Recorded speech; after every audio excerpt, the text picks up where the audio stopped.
La vigile matinale provient de l'œuvre de Monica Diaz, Méditation quotidienne au féminin.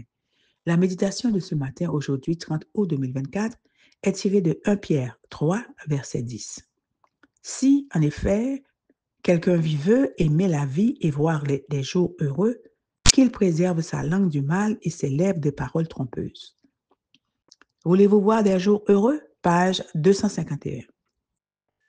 Aux États-Unis, on raconte aux enfants une histoire sur George Washington, le premier président du pays, pour leur apprendre à ne pas mentir. Il s'avère que lorsqu'il avait 6 ans, Washington a reçu une hache et a eu l'idée d'abattre un cerisier lorsque personne ne regardait. Puis après, son père a découvert les dégâts et a été horrifié. « C'est toi qui as abattu le cerisier ?» a-t-il demandé. « Je ne peux pas mentir », a répondu George. « Oui, c'est moi. » Dire la vérité vaut plus que n'importe quel arbre, a commenté le père. « Je te pardonne. » Ce qui est curieux, c'est que cette histoire n'est pas vraie.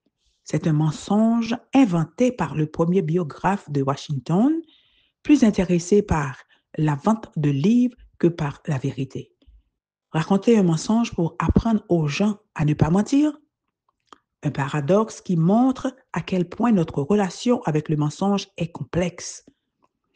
Nous mentons tous et les raisons de le faire ne manquent pas. Nous mentons pour cacher nos insécurités. Qui n'en a pas? Nous mentons pour éviter la confrontation ou l'embarras. Qui n'a pas peur de ne pas être à la hauteur? Nous mentons par peur d'affronter les conséquences d'une erreur. Qui n'a pas peur? Il est humain de mentir et nous l'avons tous fait.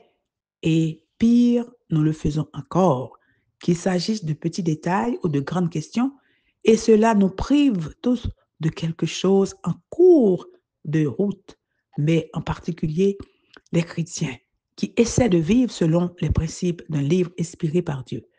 Un livre appelé la Bible, dans lequel nous lisons des messages forts tels que le Seigneur déteste les menteurs. Il approuve ceux qui pratiquent la vérité.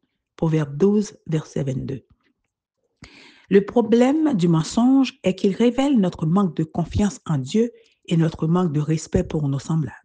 C'est pourquoi, après un mensonge, nous nous sentons mal et nous devons entreprendre un voyage de retour à notre ancienne intégrité. Un parcours franchement difficile et étroitement lié à la tristesse.